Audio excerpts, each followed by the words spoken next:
ഈ ബോധമില്ലാത്തത് കൊണ്ടാ സ്കൂളിൽ തോക്കുമ്പോ SLCക്ക് തോറ്റാ ചാവാൻ പോകുന്നേ. SLCക്ക് തോറ്റാൻ പോയി ചാവുന്നില്ലേ, തൂങ്ങുന്നില്ലേ? പ്രേമിച്ചവൻ തേച്ചാ പോയി തൂങ്ങുന്നില്ലേ? എന്റെ പ്രിയപ്പെട്ട സഹോദരങ്ങളെ, കടം വന്നാ പോയി ആത്മഹത്യക്കുന്നില്ലേ? നിങ്ങൾക്കറിയൊരു സത്യം, നബി സല്ലല്ലാഹു അലൈഹി വസല്ലമ തങ്ങൾ പറഞ്ഞു, ആത്മഹത്യ ചെയ്തവന് സ്വർഗം ഹറാമാണെന്ന് നബിയുനാ റസൂലുള്ളാഹി. നബി തങ്ങൾ പറയുകയാ, എടോ, ആത്മഹത്യ ചെയ്യുന്ന ഒരു മനുഷ്യന് സ്വർഗം ഹറാമ. അവൻ ഒരു കാലത്തും സ്വർഗത്തിൽ പോകില്ല, കാരണം അവന് തൗബയില്ല.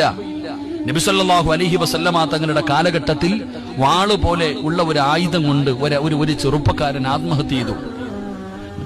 സഹീഹ് മുസ്ലിമിലെ ഹദീസ് കാണാം. നബി സല്ലല്ലാഹു അലൈഹി വസല്ലമ തങ്ങളുടെ കാലഘട്ടത്തിൽ വാള് പോലെയുള്ള ഒരു ആയുധം കൊണ്ട്, കത്തി പോലെയുള്ള ഒരു ആയുധം കൊണ്ട് ഒരാൾ സ്വന്തമായിട്ട് ആത്മഹത്യ ചെയ്തു. ജനാസ കൊണ്ടുവച്ചപ്പോ നബിതങ്ങൾ പറഞ്ഞു, സ്വഹാബ, നിങ്ങൾ ആരെങ്കിലും നിസ്കരിക്കാൻ? നബിതങ്ങൾ നിസ്കരിച്ചില്ല. അള്ളാഹുവിന്റെ പ്രവാചകൻ സല്ലല്ലാഹു അലൈഹി വസല്ലമ തങ്ങൾ പറഞ്ഞു, നിങ്ങൾ ആരെങ്കിലും നിസ്കരിക്കാൻ? എന്റെ പ്രിയപ്പെട്ടവരെ, അതിനകത്തുണ്ടോ ആത്മഹത്യ സാധാരണ ഒരു പാപമല്ല, അതിന് തൗബയില്ല. അള്ളാഹു നമ്മളെ കാത്തിരക്ഷിക്കുമാറാകട്ടെ. ഏത് പ്രതിസന്ധിയിലും നമ്മൾ അള്ളാഹുവിൽ പരമേൽപ്പിക്കണം. എന്തിനാ പേടിക്കുന്നേ? അള്ളണ്ടല്ലോ, ഒരു കയറ്റം കഴിഞ്ഞാൽ ഒരിറക്കം വരും. ഇന്ന മഅൽ ഉസ്രി യുസ്റ, ഒരു കയറ്റം കഴിഞ്ഞാൽ ഒരിറക്കം വരും. ഒരു പ്രയാസം വന്ന അതിന് പുറകിൽ സന്തോഷം അള്ളാഹു തരും. ഒരു ദുഃഖത്തിന്റെ പുറകിൽ സന്തോഷമുണ്ട്.